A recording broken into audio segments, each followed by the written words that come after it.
ಚುನ್ಮುನ್ ಎಗರ್ಕೊಂಡು ಕಪ್ಪು ಕಾಗೆಯ ತೋಟಕ್ಕೆ ಹೋಗುತ್ತೆ. ಅಲ್ಲೋಗಿ ಹೀಗೆ ಯೋಚನೆ ಮಾಡುತ್ತೆ, ಇವತ್ತು ಸ್ವಲ್ಪ ಆಹಾರ ಇಲ್ಲೇ ತಗೊಳ್ಳೋಣ. ತುಂಬಾ ದೂರ ಹಾರೋದಕ್ಕೆ ನನ್ನ ಕೈಯಲ್ಲಿ ಶಕ್ತಿ ಇಲ್ಲ. ಪಾಪ ಮಕ್ಕಳು ಹಸಿವಿನಲ್ಲಿ ನರಳಾಡ್ತಿದ್ದಾರೆ, ಇದೇ ಸರಿಯಾಗಿರುತ್ತೆ.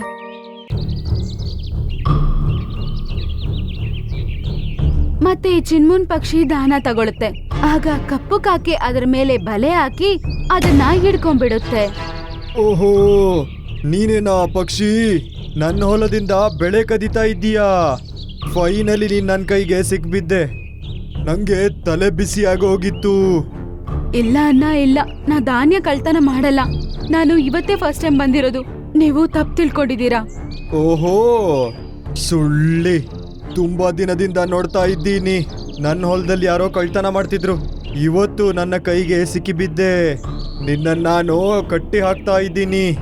ಬೇಡ ಅಣ್ಣ, ಬೇಡ, ಹಂಗ್ ಮಾಡ್ಬೇಡ್ಬೇಡಿ. ನನ್ಗೆ ಚಿಕ್ಕ ಮಕ್ಳಿದ್ದಾರೆ, ಹಸುವಿನಿಂದ ನರಳಾಡ್ತಿದ್ದಾರೆ. ದಯವಿಟ್ಟು ನನ್ಗೆ ಹೋಗಕ್ ಬಿಡಿ.